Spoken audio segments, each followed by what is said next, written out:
Jesus explains the Rapture and the Tribulation, Donald Trump and the Mark of the Beast. September 23, 2018. Words from Jesus to Sister Clare, spoken by Jackie.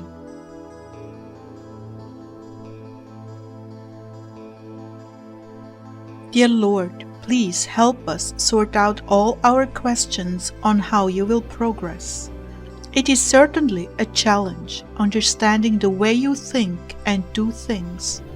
Please help us. Amen.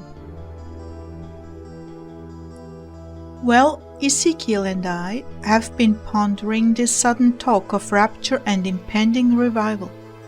Early on in the Lord's messages to us, He told me the big revival would come after the rapture. Then, as America started to wake up, we were given 3 years more, conditionally, that the people would continue to wake up and pray, and a slight hint that there may be a revival before the rapture. Then Donald Trump was elected, and we thought for sure we would be here for his second election. After all, he would need us Christians to vote him into office, right? Maybe not so, right? God's thinking is different than ours, because the Lord has been very repetitive about the rapture happening soon in dreams, visions, and Rhema words to Ezekiel, Carol, and I. We are looking at it from a different perspective. There are a lot of Americans who are still under the spell of mainstream Satan media.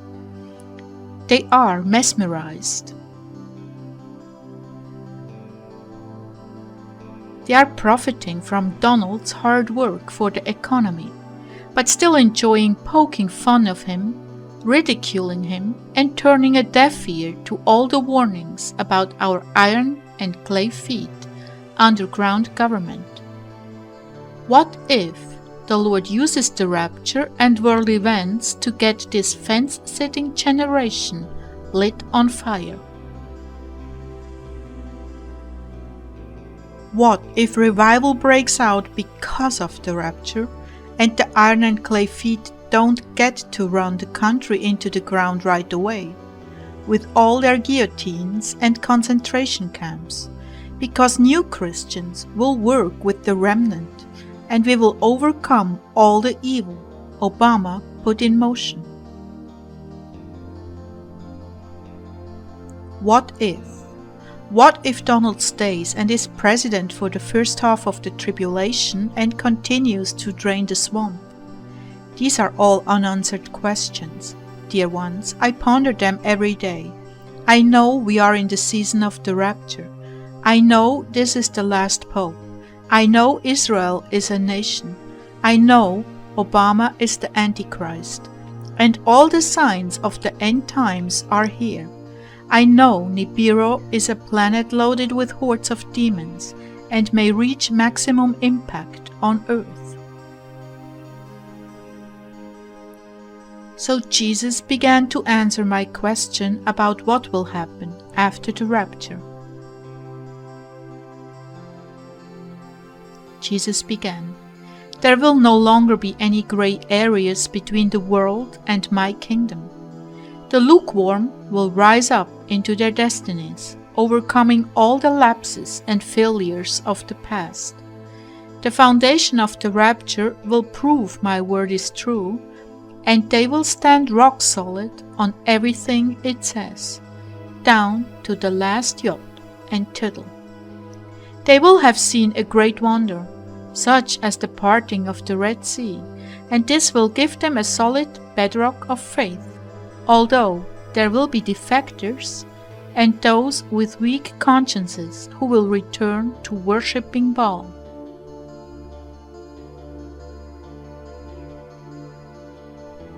In other words, being part of the system.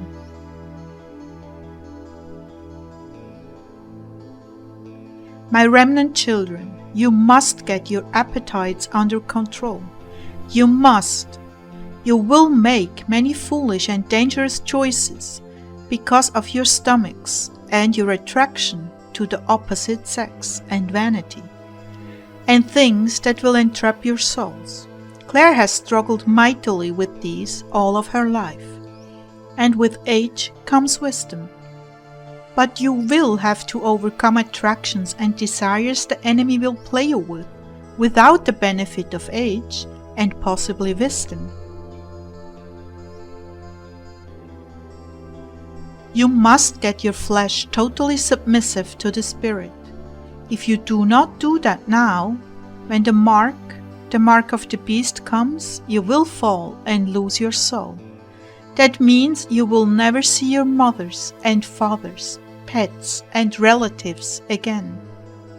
Your eternity will be in hell, being burned and tormented.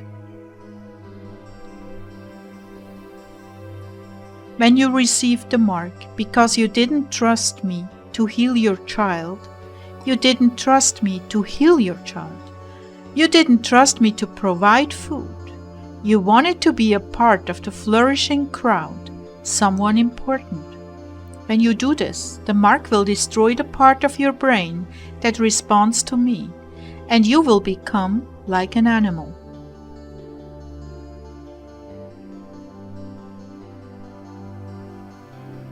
Next, as the tribulation progresses, they will do away with you through this. But first you will suffer unthinkable torments all over your body. You will seek to die, but death will escape you. I'm telling you this now, so you can begin to get your priorities straight.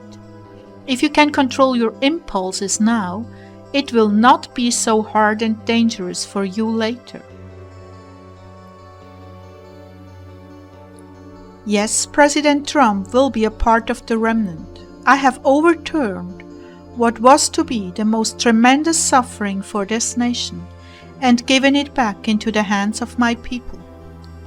However, there will be constant fights and attacks launched against America from the underground government as it fades away, and many sorrows. The best preparation for this is a clean conscience and being reconciled to me, as well as knowing my voice, listening to my instruction, and obeying it without the lapse of time or gloss. Herein lies your victory. Many will be martyred, but count it all joy, because that very day all the woes of your life will end, and you will be with me in heaven. So, do not fear that day.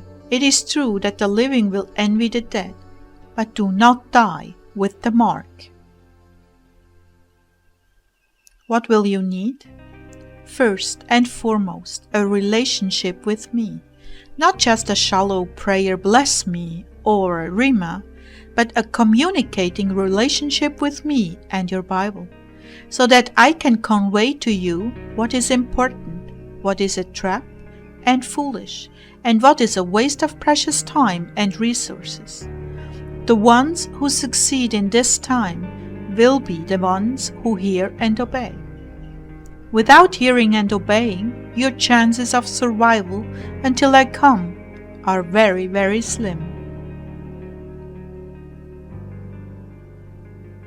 You will not be prepared for the tactics that will be used on you, especially the betrayals, the wolves in sheep's clothing.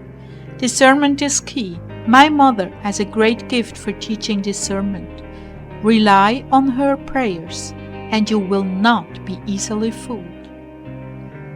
That is, if you are listening very carefully. Those who run for a word and run off are not deep enough with me, and this too needs to be a solid relationship. You will be wise to enlist the angels and saints, and especially my mother, to help you, not only in discernment, but in dangerous times when you don't know what to do. When you feel like you have blown it too badly to ever face me again, go to her, ask for prayers. She will pave the way. If anyone keeps my word, they shall never die. It's in the desiring and keeping the word in your heart, wanting to live it with all your heart, that preserves your soul.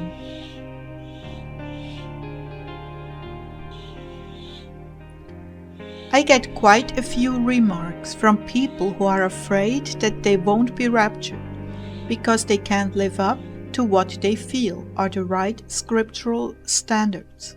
If anyone keeps my word, they shall never die. That's John 8:51, meaning not necessarily being able to completely live it without failing, but wanting to live it without failing.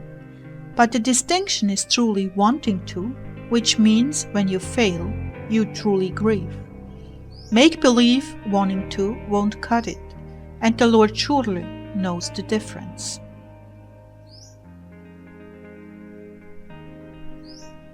Clare, you have a large audience of young people who will be overcomers in the tribulation. That is part of the meaning of the vision that the pastor had of you in the forest, with a torch leading the way for multitudes of young people. And the torch all of a sudden became very bright. And the young people were carrying torches that were not lit. But they lit them on yours and went off to different parts of the world. Well, when did the brightness come?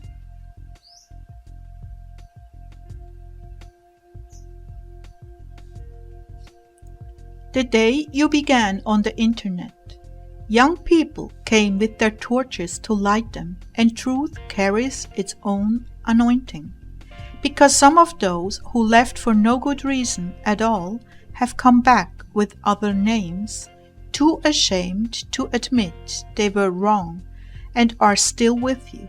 Others are being held captive to lies and have ceased to grow into what I wanted them to be. Pray for them. They are lost sheep. Pray they will return. And I do. Every day I pray, Holy angels, please go out and seek the ones that have been lied to and stolen from the channel, and bring them back.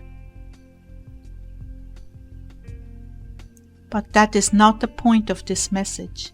What I'm wanting to tell you is that your mission was to tell them what you learned from me, from my spirit, and from the movement of my spirit in all denominations. Just because they do not have all my early church has, does not mean that they are not in my body. I wanted you to do this both in writings and in song.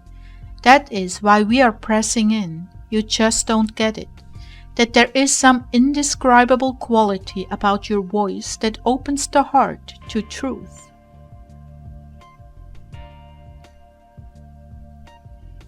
I'm trying to get it, Lord. I'm just gonna keep obeying until I do get it.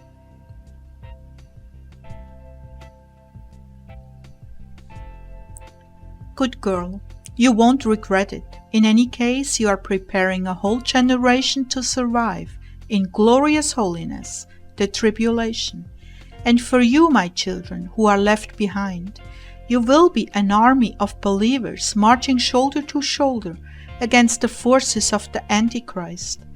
You will do great exploits, although some of you feel that you are great cowards. I will in that moment make you mighty in courage. You have been fed some solid manna on this channel, and it has laid a foundation no one can refute. That is why I am bringing forth the weapons you will need when Clare is gone.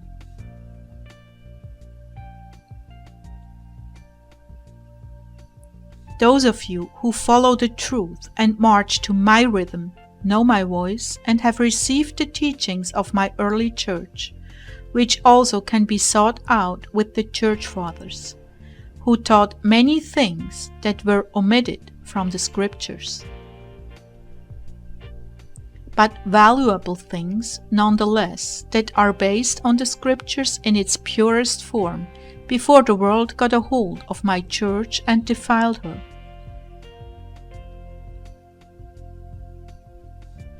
You carry in your hearts the minds and seeds of my church when I return to rule and reign for 1,000 years. You will grow into true holiness with these seeds. You will teach them to others, and they in turn will grow and teach. And I will call you to myself in Jerusalem, and you will come and go from my presence familiarly, because you have been raised up by my mother's influence through Clare.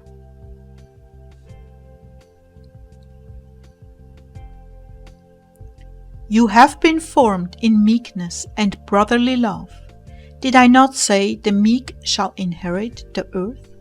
Oh, there is so much you have learned here that has laid the foundation for my church. Cherish these teachings, and do not allow the educated ignorant to steal them from you. You are to remain simple and childlike, and not enter the great halls of learning in order to be garnished with man's accolades. No, your authority and wisdom do not come from any man, but from me.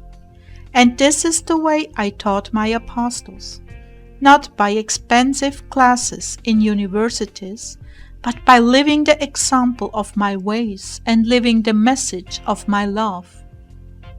The greatest force to be reckoned with is my love. If you are living in my love, nothing shall be impossible to you. And it goes without saying, faith and love. So it is of the greatest importance that you cut away all actions motivated by any other concerns, to make way for the infilling of my love, which is everything, and is not taught in seminaries. It is love that caused me to stretch forth my arms on the cross, and it is your love which will willingly do the same, in order to live a life crucified to the world. This is why I tell you now, circumcise your hearts and minds now, so you will have less of a struggle coming into the glorious appointments I have for you. This will indeed make you look very lowly and foolish, but will bear copious fruit and set the deep foundation you need to withstand the high winds you will encounter as you grow taller.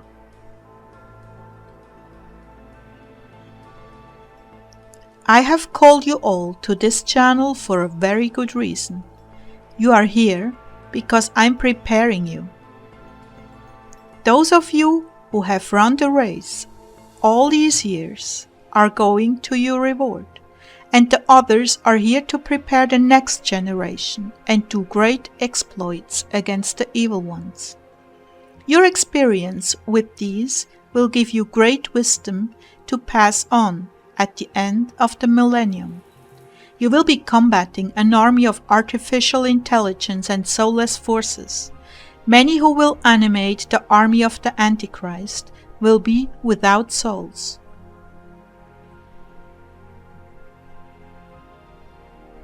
When he said this, I saw factories filled with row after row after row of human-looking artificial intelligence, those who were human in form but without the spirit.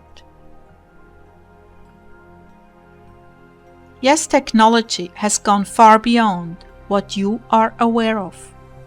There are underground cities with whole colonies of soldiers without the conscience, trained for a time such as this to kill Americans. Press in, my dear ones. Use what you've been given. Remember that love is the greatest force, and you are not alone. I am with you. The cloud is with you. The angels are with you, and so is my mother with you. Everyone in heaven has a purpose they've been trained in to help those on earth at this time. What a shame that so many of my people refuse to use what I've given them. But through your example, many will come to recognize the value of the great cloud. I love you. I am with you. Fear nothing.